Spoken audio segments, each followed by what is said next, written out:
Ang gusto kong itanong ay maraming mga Ahmadi, lalo na ang mga batang Wakfino, ang may Facebook account. Ano ba ang iniisip nila tungkol dito? Sinabi ko na hindi ito mabuti, ngunit marami ang hindi nakikinig. Sinasabi nila, ano naman sa amin? Sanang baitan ka na? Anong baitan ka na? Ikapito, mukhang napakaganda ng mga tanong mo ngayon na ikaw ay nasa ikapitong baitang na. Ang sinabi ko noon ay hindi ko sinasabi na ito ay kasalanan. Ang sinabi ko ay kung hindi ninyo ito iiwasan, baka kayo ang malagay sa kasalanan.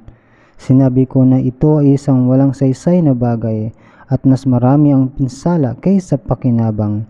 Sa panahon ngayon, lalo na sa mga batang babae na may Facebook account, maraming nasasangkot sa maling gawain dahil sa pagkikisalamuha sa ibang tao sa pamamagitan ng chat.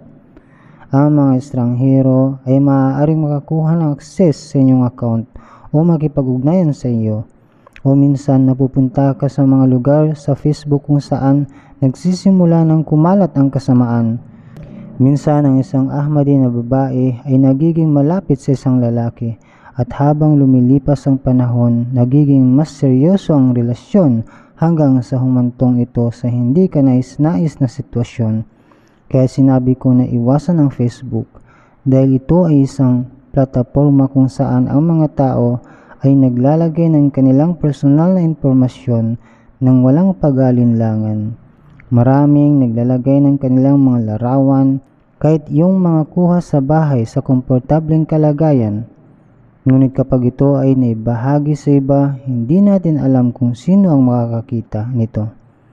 Halimbawa, ibinahagi mo ito sa iyong kaibigan at ang kaibigang iyon ay may iba pang 15 contact sa kanyang account.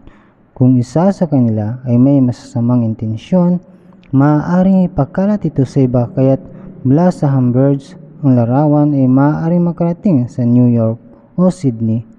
Sa ganitong paraan, may mga estranghero na maaaring makipag-ugnayan sa iyo. May mga grupo ng mga lalaki at babae na may masamang layunin.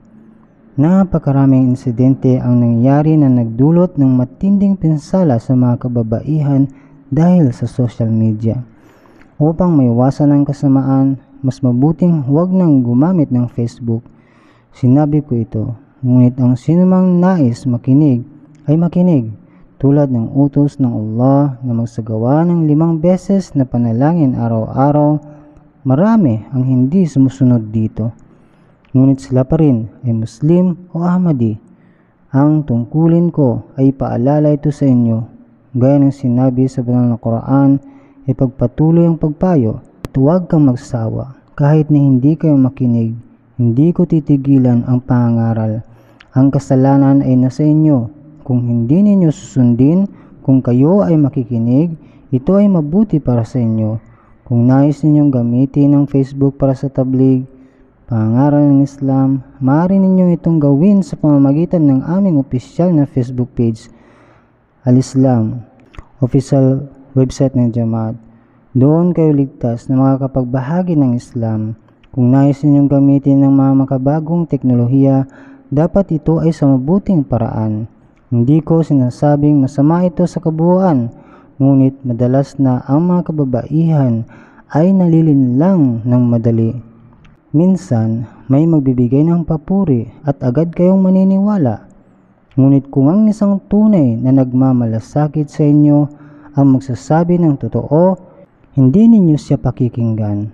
Kapag kayo ay lumaki at sinasabihan ng imam na gawin ito o huwag gawin iyon, sasabihin ninyo, nakatira kami sa Germany, nag-aral kami at mas mataas ang aming pinag-aralan kaysa iyo.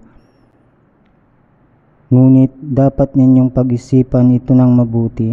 Sa isang hadis ng banal na propeta sallallahu alaihi wasallam, sinabi niya na ang bawat mabuting salita, saan man ito nagmula, kahit mula sa isang kafir, hindi Muslim, dapat tanggapin bilang isang nawawalang kayamanan. Ibig sabihin, dapat tanggapin ang anumang mabuting payo. Hindi masama ang lahat ng bagay na nilikha ng ibang tao, ngunit hindi rin lahat ng ito ay mabuti. Ang mahalaga ay gamitin ito sa tamang paraan. Kaya't kung nais ninyong gumamit ng Facebook, Gamitin ito para sa mabuting layunin sa aming opisyal na Facebook Jamaat. Marami ng kababaihan ang naloko sa social media at sa huli ay nagsusulat sa amin ng mga liham. Sinasabing sila ay nagkamali. Ang mismong gumawa ng Facebook ay nagsabi sa isang ulat ng layunin ng kanyang imbensyon ay upang makuha ang personal na impormasyon ng lahat ng gumagamit nito. Kaya isipin ninyo, nais ba ng isang Ahmadi na babae na malantad ang kanyang pribadong buhay? Siyempre hindi. Ngunit kung hindi ninyo susundin ito, nasa inyo na iyon. Sa makatwid, para sa inyong sariling kapakanan, huwag ninyong hayaang malinlang kayo ng social media.